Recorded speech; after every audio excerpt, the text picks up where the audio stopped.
tonight. The Big Burn destroys an area the size of Connecticut in 36 hours. The only way to fight fires in 1910 was with hand tools. The Forest Service is only 5 years old. They have never fought a big fire. They see this wall of flames creeping toward them. They think this is the end. The Big Burn on American Experience.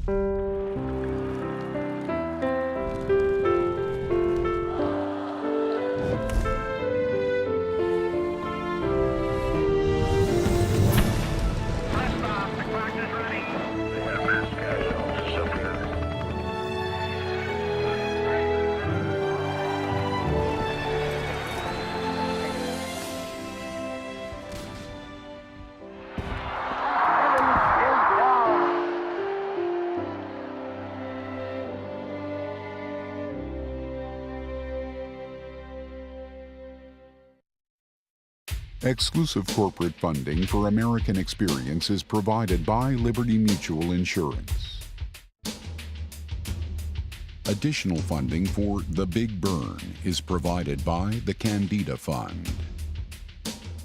American Experience is also made possible by the Corporation for Public Broadcasting and by contributions to your PBS station from viewers like you.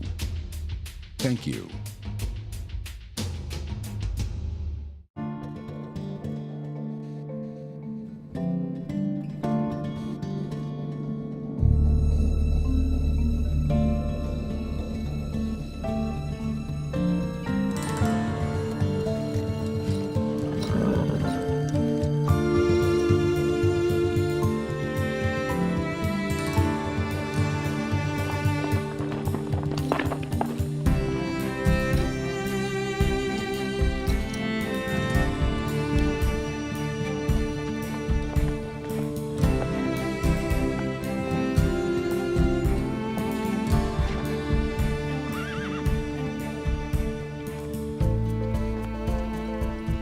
On August 19, 1910, an assistant forest ranger named Ed Pulaski rode out of the smoke-filled Bitterroot Mountains that loomed over the town of Wallace, Idaho.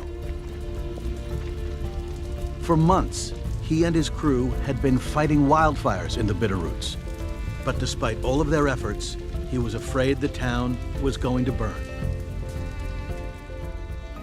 Ed Pulaski comes down and sees his wife and sees his adopted daughter, Elsie, and says, leave. You've got to get out. You've got to leave to save your life. She says, no, I'm going to stay here. And so he tells her to go up and hide into this reservoir. If it really gets bad, they can go into the water.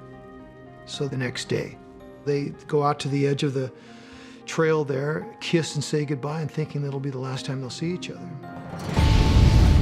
That afternoon, without warning, the wind began to blow, and flaming embers shot down from the sky, igniting buildings.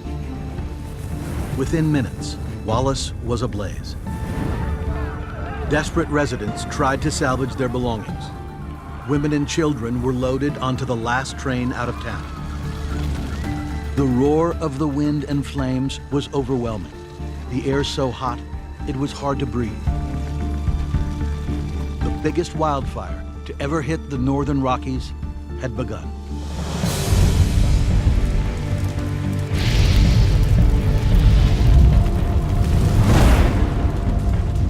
The Big Burn destroys an area the size of Connecticut in 36 hours. We've never had anything close to it. It was an inferno that not only transformed the landscape of the West, but forever changed the nation's attitudes about its public lands. The Great Fires in the Northern Rockies hit the U.S. Forest Service in ways that rippled through society. The Army call out, the political fights over strategy, it's all slammed together in one giant package. That made them great. It was a story of arrogance and pride, a belief that nature could be managed and fire brought under control. There was an attitude that if there's something wrong in the forest, we can go in there and fix it.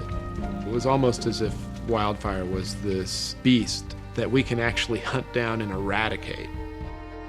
The selfless courage of a small group of men would inspire the nation, but questions would linger about whether their sacrifice had all been in vain.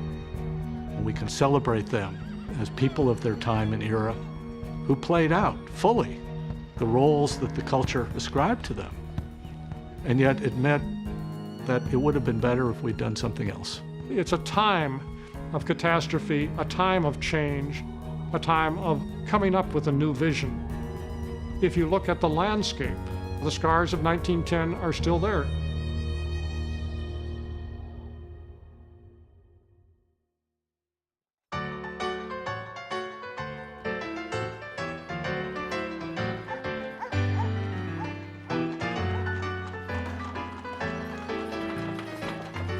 In the flea-bitten collection of ramshackle buildings known as Taft, Montana, college graduates were about as rare as an honest poker game.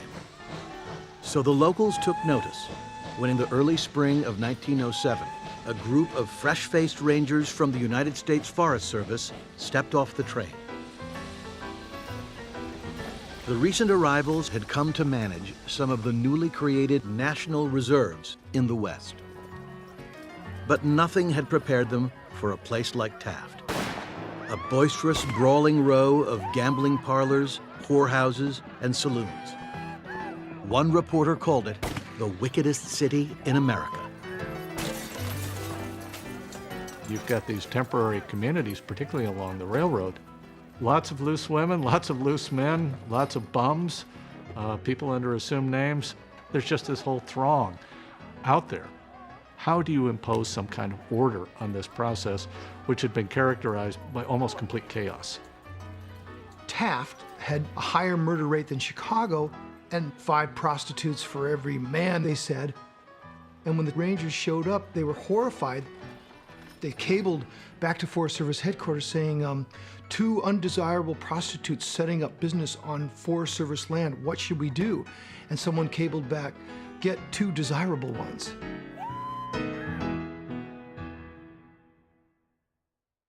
The newly minted Rangers had been sent west by the founder of the Forest Service, an aloof, hard-driving bureaucrat with an almost missionary zeal for the management of America's public domain.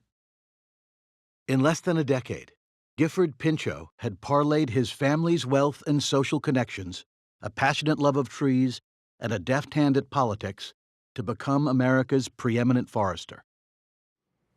Pinchot is one of the most fascinating characters, not just in American conservation, but in American history. He was a patrician. He was a very odd duck. He preferred to sleep on rocks than a soft bed. He was an ascetic, but he had a vision. Even though he was the product of a family that made their money in clear-cutting forests, he became, one of the founding figures of saving forests.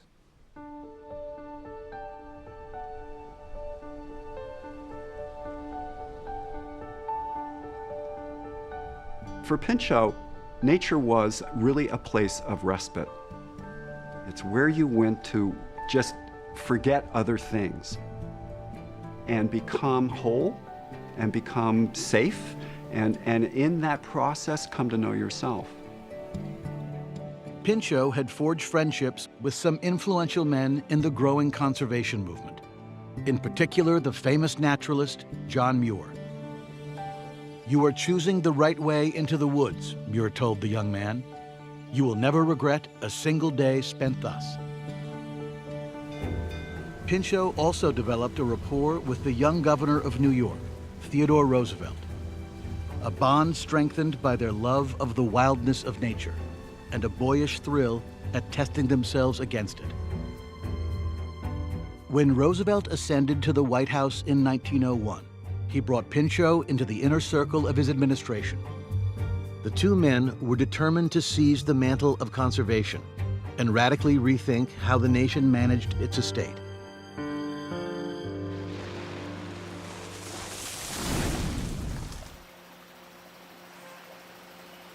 Up until the late 19th century, the country had done its best to develop its open spaces, encouraging the wholesale harvesting of timber, industrial mining on a vast scale, the blasting of railroads through the mountains and across the continent.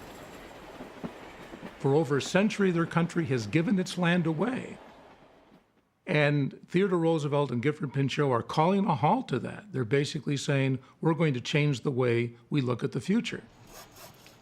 Roosevelt and Pinchot were worried that unless they acted quickly to protect America's last great stands of white pine, spruce, and fir, the forces of unbridled capitalism would devour them once and for all.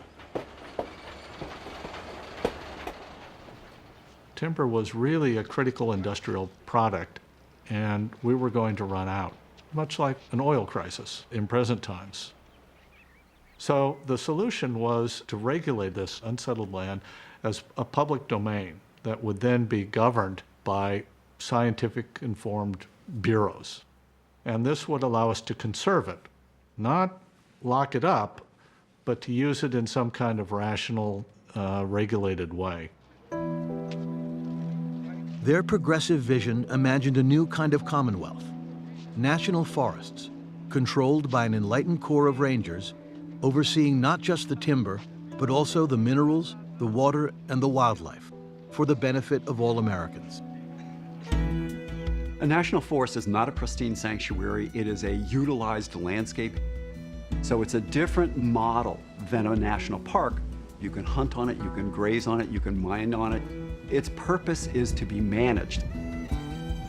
Previous presidents had already set aside large swaths of public land, but Roosevelt went much further, radically expanding America's national forests. Then, in 1905, he placed them under the control of the Bureau of Forestry, now called the U.S. Forest Service, with Pinchot in charge.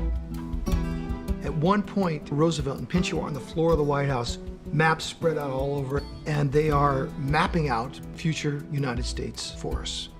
And Roosevelt says, "Oh God, have you ever been up in the Flathead Valley? I had a bully time there once." He goes, "We've got to include that."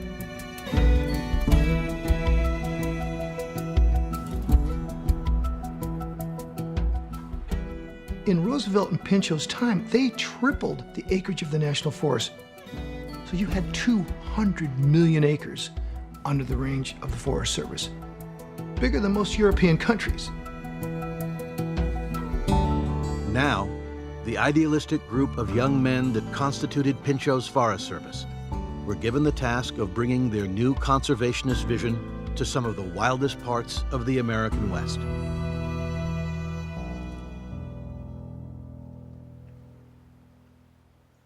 One of Pinchot's first hires was William Greeley, the hardworking son of a Congregational minister from upstate New York who had spent a summer in the saddle alongside Pinchot, marking some of the first surveys of the new national forests. "We were privileged to become Pinchot's rangers," Greeley remembered. "We had the thrill of building utopia and were a bit starry-eyed over it." Pinchot returned the sentiment. He asked the 29-year-old Greeley to oversee nearly 30 million acres, covering most of Montana, Idaho, and parts of South Dakota. Each of the 160 rangers under Greeley would be responsible for almost 300 square miles of national forest.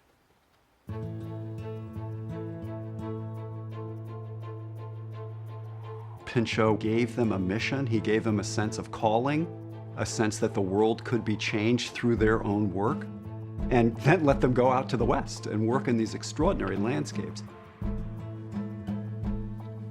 They called what they were doing the Great Crusade. In some ways, it was a religious crusade to them. They were doing God's work to preserve the earth. Pinchot was known as the Chief, or GP, and the Rangers so admired his leadership that they welcomed the nickname Little GPs. He made us feel like soldiers in a patriotic cause, one of his first students remembered. Pinchot expected the GPs to go out and practice forestry the way they'd been taught, full of innovation, energy, and they were up for the job. But what made that job difficult were the people that they encountered in these towns, the roustabouts, workers in the timber industry, in the mines and railroads. It was a great culture clash. Forest rangers were not popular at all. They were considered outsiders. Even though this was public land, people still felt they could do as they wanted to with it. The rangers are in charge of people who do not want the Forest Service to be there. Because the ranger is indeed standing between the frontier mentality and the resource, standing between what the frontier wants for the moment and what Gifford Pinchot believes the country needs for the future. As they squared off to do battle over national forests, both sides would be humbled by one implacable foe: nature itself.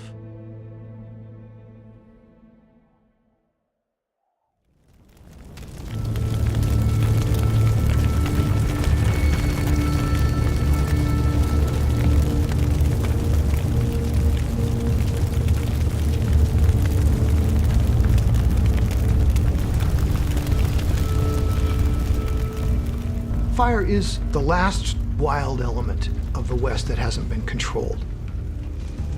Every wolf is gone. They've exterminated the grizzly bear. They're all gone.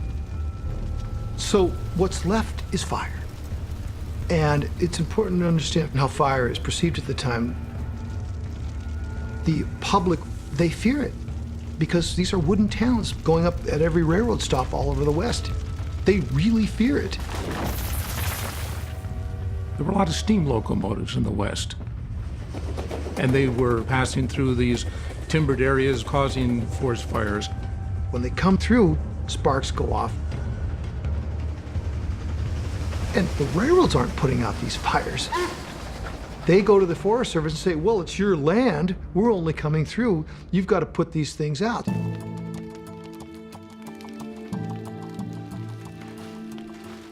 You don't have roads. You don't have trails. It may take you a couple of days to even find a fire. I mean, the thought that these rangers could even begin to cope with this, it just staggers the imagination. What were they thinking of?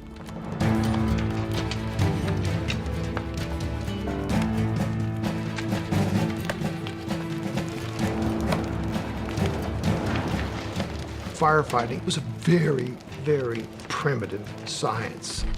They were learning as they went along.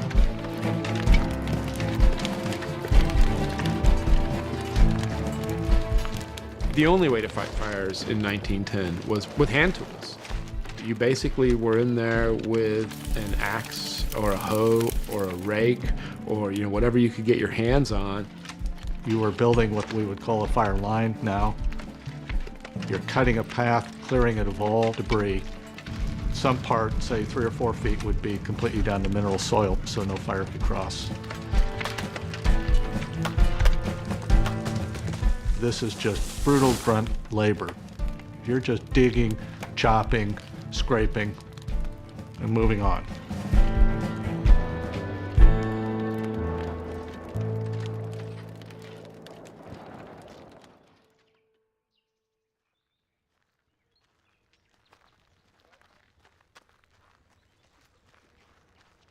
As primitive as firefighting was at the turn of the century, Gifford Pinchot believed it was an essential part of his new department's mission. Fire threatened the nation's timber, the very resource he and his rangers existed to protect, and they had to extinguish it at all costs.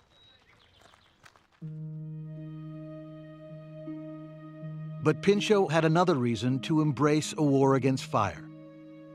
He saw in it the key to his organization's survival. Ever since the creation of the Forest Service, timber and mining barons, many of whom also had seats in Congress, had attempted to slash the agency's staff and budget at every turn, determined to starve it out of existence. Pinchot needed a weapon to fight back. Gifford Pinchot understands how dramatic fire is. If you have something dramatic, then you can find a reason for the U.S. Forest Service to exist. Pinchot argues, well, who's going to protect these lands if we don't? The railroads aren't protecting them. We have to protect them. Pinchot was very smart, perceptive, well-educated, but he was also deeply political. And he knew that fire was the most graphic and simplest way to convey the message about forest destruction and the need for some kind of organized protection. In speeches, articles, and testimony in front of Congress, Pinchot made his case in starkly moral terms. The question of forest fires, like the question of slavery, may be shelved for a time at enormous cost in the end.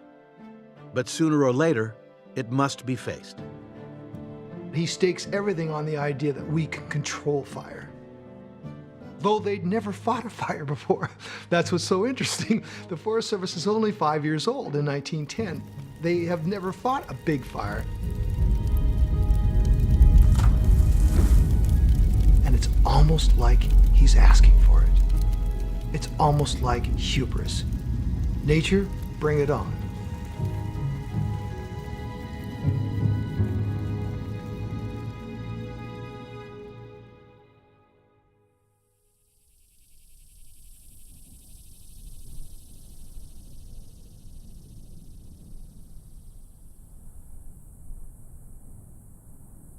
By the early summer of 1910, Bill Greeley was sleepless with worry. From his headquarters in Missoula, he was monitoring the millions of acres under his control, and everywhere the news was bad. 1908 had been a very dry year, and 1909 worse still. But nothing could have prepared the Forest Service for the drought that befell the Northern Rockies in 1910. It's a dry summer. It'd been a wet, snowy spring, but then a switch went off in May and it did not rain. All of May, no rain. All of June, no rain. All of July, no rain. The forest is tinder dry. You walk over the thing, it's like potato chips crinkling walking on the ground. In a cable to his men, Greeley implored them to strengthen the patrol and retain a strong guard. The humidity, he warned, had dropped to the level of the Mojave Desert.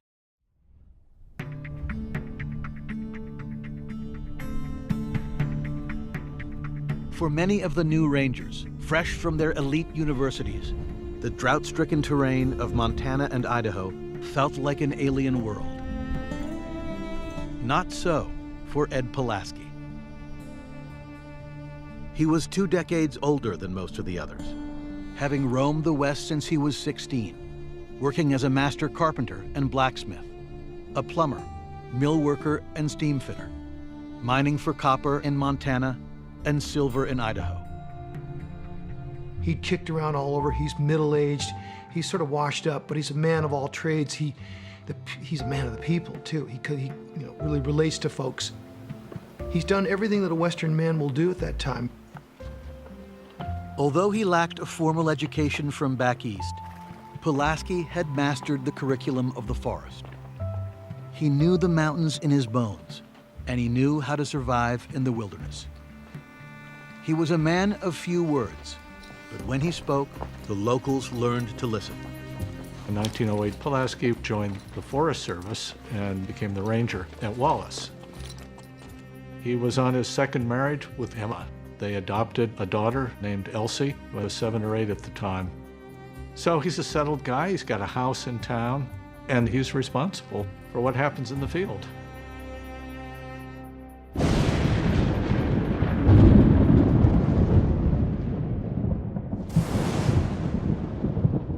Late in the evening of July 26, 1910, Ed Pulaski awoke to hear the heavens unleash a deafening, almost continuous volley of thunder. It was what he had feared most, a violent electrical storm, bolt after bolt of lightning, and no rain. By the next morning, nearly 1,000 fires were burning across 22 national forests in the Northern Rockies. The blazes threatened the string of railroad towns that extended westward from Missoula, ending with the miserable collection of tents and tar paper shacks that constituted Taft. On the Idaho side of the Bitterroots, along the southern spur of the railroad, the hardscrabble hamlet of Avery looked vulnerable, as did Wallace, the biggest town in the region to the north. With only 160 rangers in the field, the biggest test of the new Forest Service was at hand. But as the little GPs rushed to marshal their forces, they did so without the help of their founder and leader. Gifford Pinchot had been fired.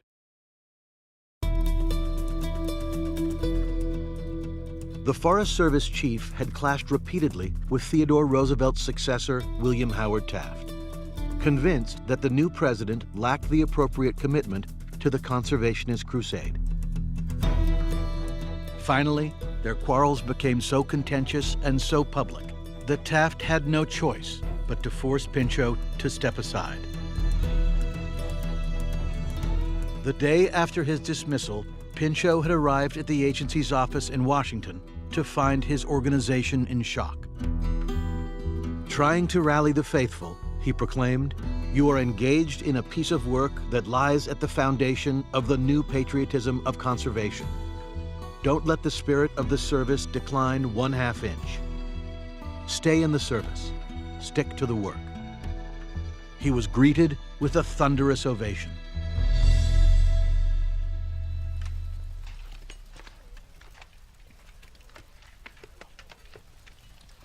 Back in the Northern Rockies, however, the Rangers urgently needed men on the ground. But men willing to fight fires were in short supply.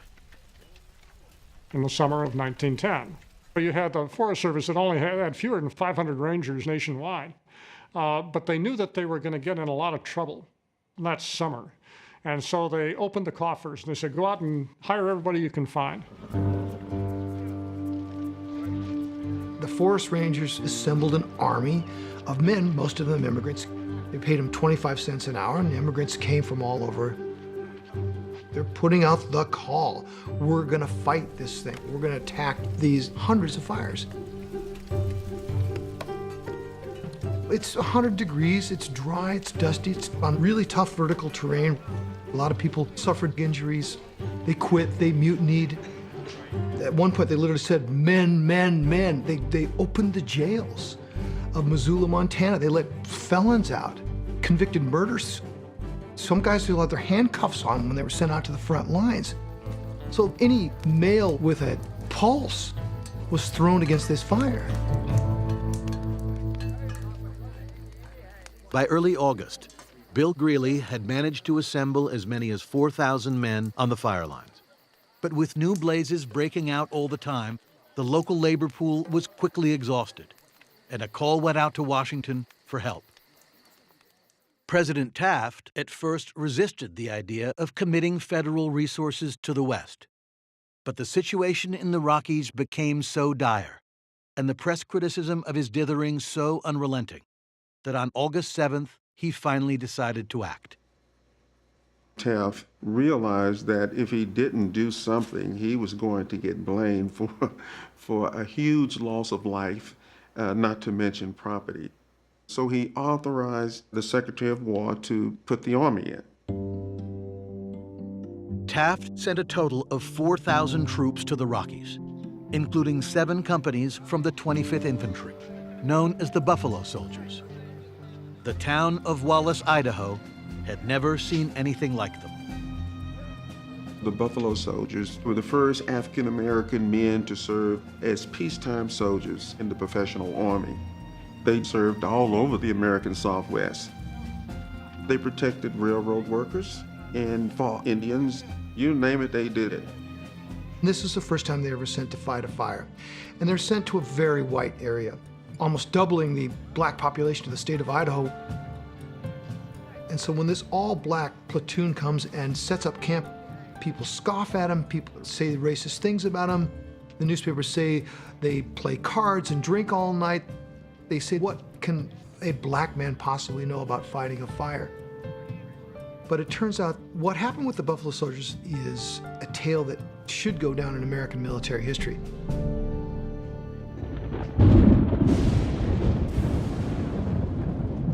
By the second week of August, another electrical storm had more than doubled the number of fires to 2,500. But with thousands of firefighters and soldiers now assembled to fight them, the little GPs had reason to hope they might prevail, if only the fall rains would arrive in time. The forest rangers, they're feeling pretty good. They're feeling like we've tackled most of these fires, we've contained most of them. No towns have been destroyed, no lives have been lost. They still feel like, as Pinchot said, man himself can control fire. They still feel like they're gonna win this thing.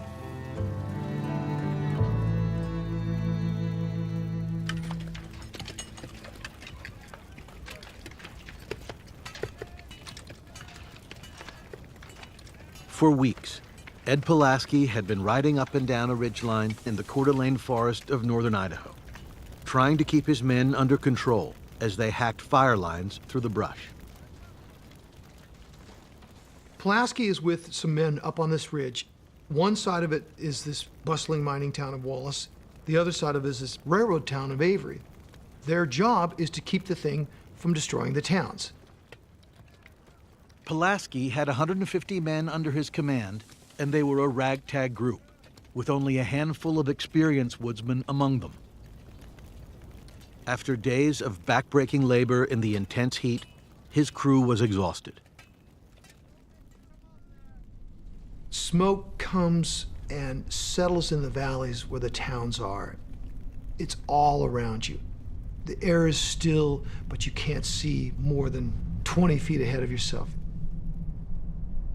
As night began to fall and in pressing need of supplies, Pulaski headed back to Wallace.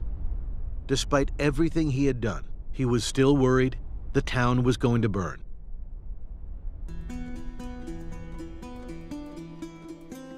On the morning of August 20th, after spending a few precious hours with Emma and Elsie, Pulaski reminded them of their escape plan to the reservoir, then led a mule team with supplies back up the west fork of Placer Creek, past hillsides pockmarked with old mine shafts and abandoned tunnels, now barely visible in the thick smoke. By late afternoon, a soft breeze began to sway the tops of the white pine and spruce. By 5 p.m., it had freshened to 20 miles per hour, then 30. And suddenly, hurricane-force winds of 70 miles per hour were hurtling out of the west, fanning the flames of thousands of fires like an enormous bellows, merging everything into one gigantic blaze.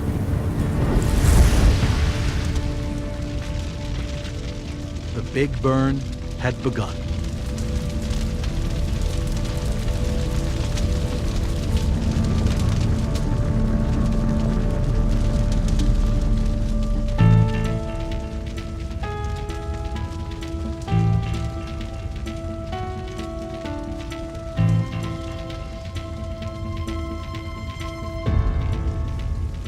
The number one goal when the thing blows up is to save the towns.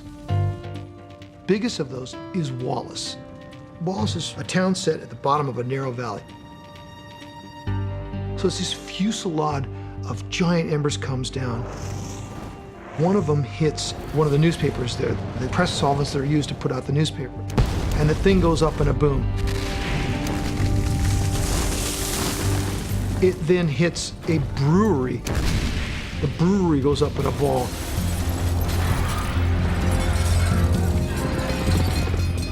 The mayor declares martial law. It's utter panic. There's one train left that's going to get out. It's going to go west to Spokane, 109 miles away. The idea was to take the elderly, the women and children, put them on that train, and have the men remain and fight the fire. But a lot of these upstanding men tried to nudge their way onto the train. But in most cases, they were met with a soldier with a bayonet who said, "No, sir, you're gonna have to stay and help fight this fire."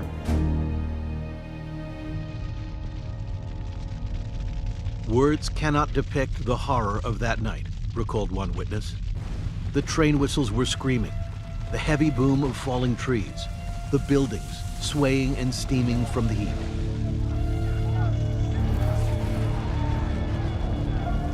As glowing cinders had begun to cascade around their house, Emma Pulaski had taken her daughter Elsie and fled to the rock pile by the edge of the reservoir, just as Ed had instructed.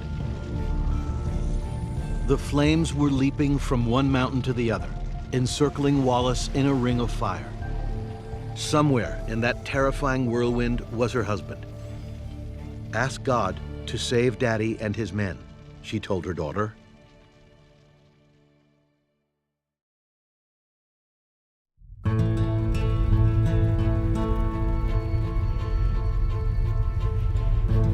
The big burn swept eastward across the Rocky Mountains, picking up speed, consuming everything in its path. When this thing blew up and moved its way up into the Bitterroots and bounced around in these peaks, it became a weather system of its own. It is a beast in search of oxygen. It is a beast in search of fuel. The fire is drafting in on its own winds, sucking it in like a kind of hurricane. Trees are just tossed down, jackstrawed in circles. Moving as fast as a horse could run, the fire was a cauldron of gases and explosive heat. A convection engine, pulling air into its vortex and shooting it skyward. A relentless wall of incendiary mayhem. With only a handful of experienced leaders and a handful of experienced woodsmen, you're in a catastrophe.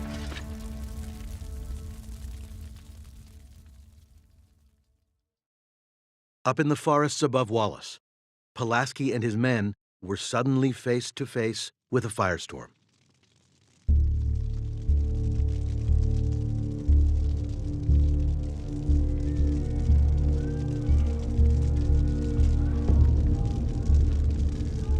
Ed Pulaski comes out of Wallace with his pack string of supplies, finds people scattered all over the hillside up on the ridgetop where he had left them, and realizes that they're in deep trouble.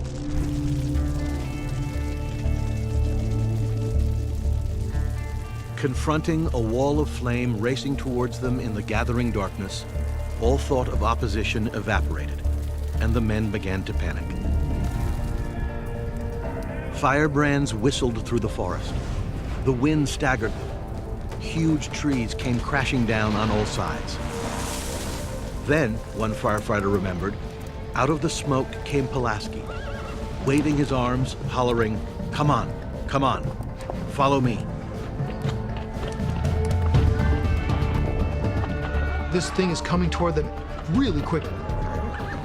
People fall behind, people get injured, people get burned, people get stepped on.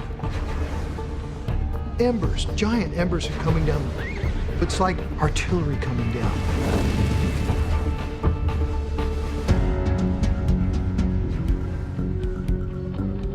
Pulaski led his 44 men through the inferno, until at last he came to one of the old mining shafts along the creek. "In here," he ordered, his hand on his sidearm. "Everyone inside the tunnel."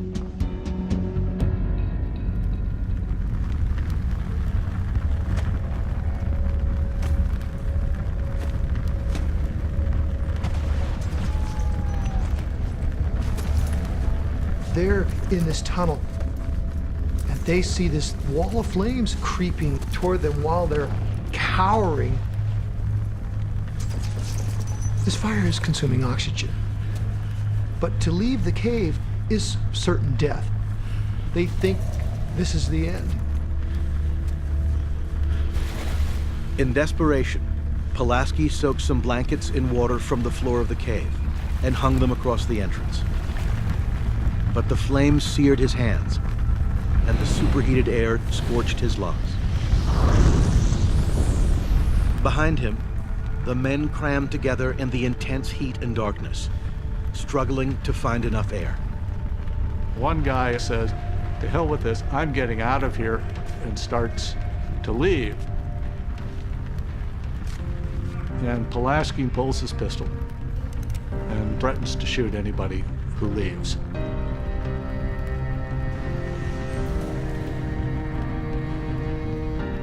Pulaski has done everything he can to save this crew.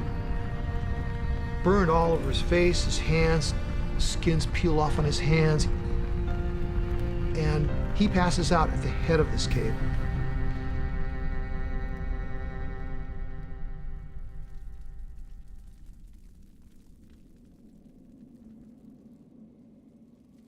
Once the fire had passed the mine, some of the men started to get up and they looked at the figure of Pulaski lying at the mouth, and they said, "My God, the boss is dead."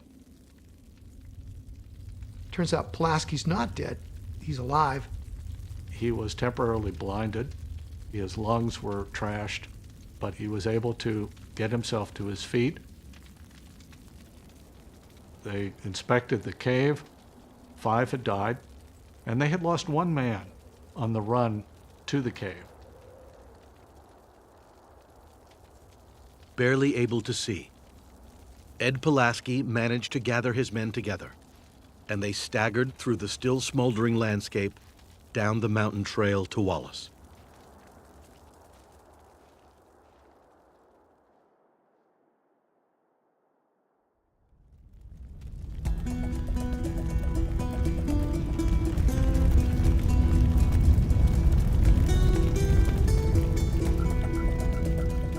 As the fiery tempest moved past Pulaski's cave and bore down on the railroad towns to the east, Bill Greeley was desperate for information about the men under his command.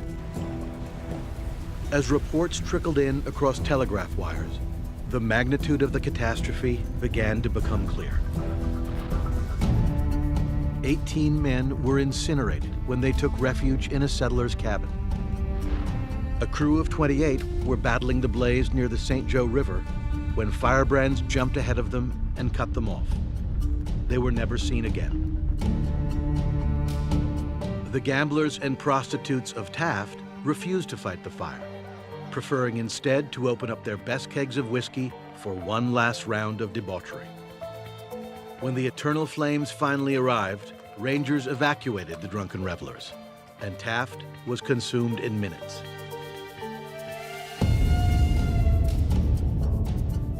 By the afternoon of August 20th, almost 24 hours into the Big Burn, the railroad town of Avery had been successfully evacuated by the Buffalo Soldiers.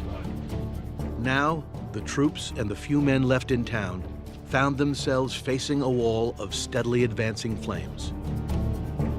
Boarding one last train to the east, they raced across trestles already ablaze, through a furnace so hot the paint melted off the outside of the rail cars. Then, the fire jumped ahead and blocked their way. With nowhere else to go, they were forced back to Avery. They realized if we can't turn this fire, it's going to burn up not only the city, it's going to burn us up too. At 11 o'clock that night, with the conflagration only half a mile away, the Buffalo Soldiers lit a backfire and held their breath. If you time a fire correctly and you light it in front of the main fire, then those flames from the smaller fire will be sucked in. If there's no fuel left to burn, then there's no place for this fire to go. The forward motion of it will be stopped. Plunging at each other like two living animals, the flames met with a roar that must have been heard miles away, remembered one ranger. The tongues of fire seemed to leap up to heaven itself, and after an instant's seething, sank to nothingness. Miraculously, Avery was still standing.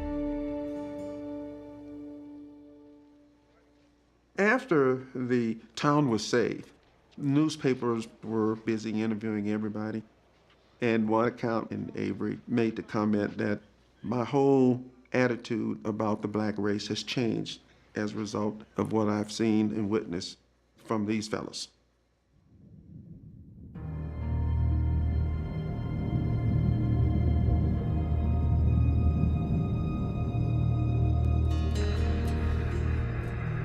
Emma and Elsie Pulaski spent the terrifying night on the rock pile, watching Wallace burn. As the flames receded and a feeble morning sun tried to burn through the smoke and haze, they trudged back towards town. The entire eastern side of Wallace was a smoking ruin, but their house, to their amazement, was still standing. Then Emma heard that a man had staggered out of the mountains with the news that Ed Pulaski and all his men had perished. A few hours later came another report that Ed was alive, but horribly disfigured and near death. Finally, around 10 in the morning, Emma looked down the road and saw a man leading someone with bandages on his head and hands. As he walked unsteadily towards her, she recognized the burned and battered face of her husband.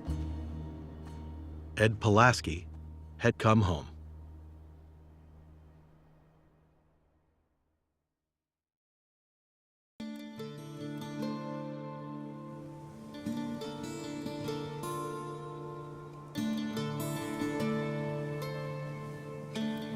What finally muffles what's left of the big burn is an early season snowstorm. Snow can happen any time in the Rocky Mountains, but you don't expect it in the end of August, early September. The crews, the townsfolk, everybody just went out and just sat in the rain and the snow and let it wash them over and wash away all the grime and the fear, the horror of the days. As the atmosphere finally cleared in the northern Rockies, the true nature of the devastation became apparent. More than 3 million acres of forest had burned, and Greeley estimated that $1 billion worth of timber had been lost. The winds were so strong, entire sections of the forest had been flattened, huge trees spread out like kindling. Soot from the fires darkened sunsets as far away as Boston, and a layer of ash blackened the ice in Greenland. The human toll was equally appalling. One of the startling things that happened in 1910 were all the dead firefighters. There were 78 during the big blow-up, and this had never happened before. They had no idea what to do. There's no workers' comp. There's nothing to pay for their expenses. There's no burial money. They simply don't know what to do. The survivors go to these hospitals and they patch them up, but what happens afterward is horrible. One of them commits suicide. Others die a month or a few years later, and they weren't even credited as part of the official casualty toll because their lungs were so badly compromised by how much smoke they breathed in. And they die at 28, 29 years old from the smoke of the big burn, which kills them 6 months after the fact.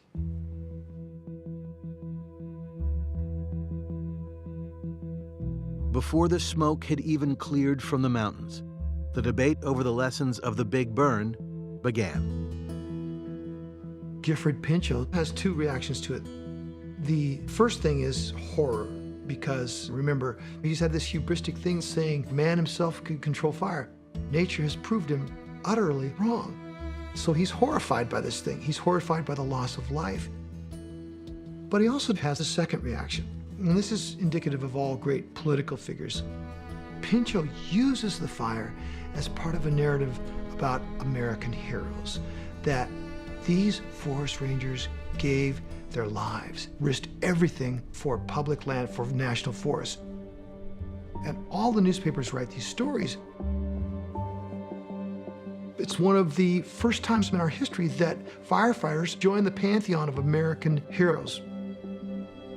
And the critics of the Forest Service say, look, you guys had everything you wanted. It didn't work. We knew it wouldn't work.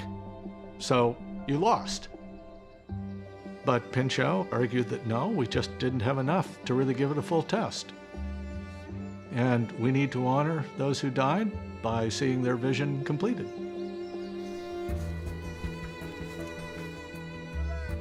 But what should have been their lowest ebb turns out to be their creation myth. So much public support rises for the Forest Service and the National Forest that it has the effect of pushing public policy. What had been a reluctant Congress now gives the Forest Service the resources it needs, doubling the budget, and eventually creates national forests in the East, in Pennsylvania, Mississippi, Virginia. As the agency grew under the stewardship of men like William Greeley, putting out fires became almost an institutional obsession. Nothing affects the culture of the Forest Service more than this fire. They become sort of a municipal fire service of national forests. Only you can prevent forest fires.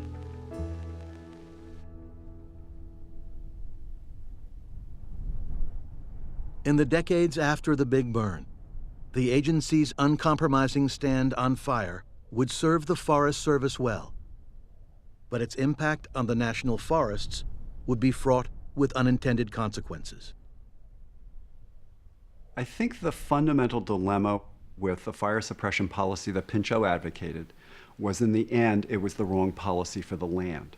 It may have been the right policy for the agency, but it's the wrong policy for the environment.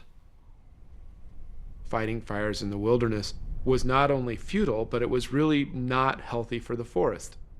If you have a landscape that normally would burn every 20 years, and you put out every fire in that forest for 100 years, you now have 5 times more fuel in that forest than you normally would. The medicine that we were giving was worse than the disease. By putting out every fire for 100 years, they created indirectly what are now some of the greatest wildfires.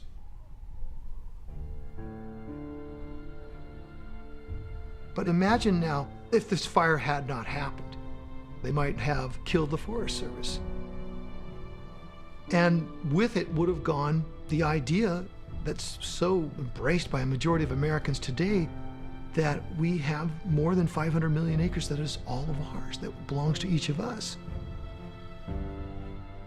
By saving the fledgling idea of conservation, then only a few years old, this fire did save a larger part of America.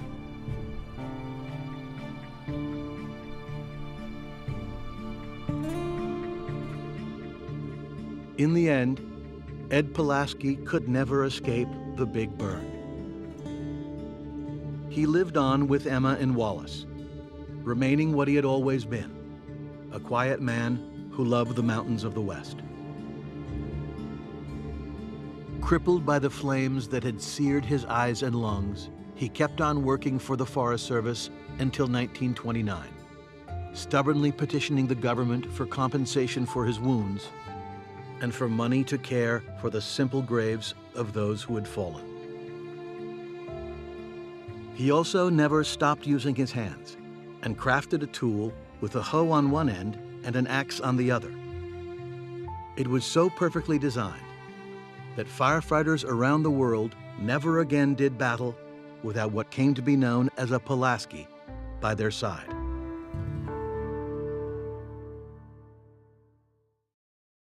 Exclusive corporate funding for American Experience is provided by Liberty Mutual Insurance.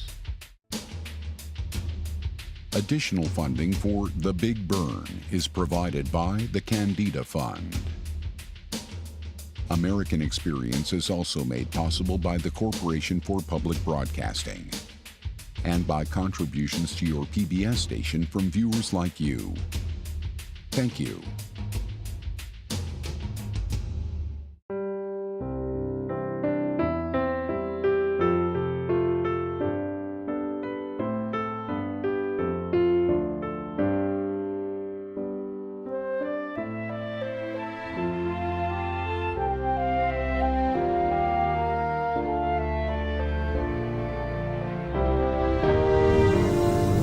There's more American Experience online at pbs.org, where you can find out how to join the discussion on Facebook and Twitter. American Experience, The Big Burn, is available on DVD. To order, visit shoppbs.org or call 1-800-PLAY-PBS. American Experience is also available for download on iTunes.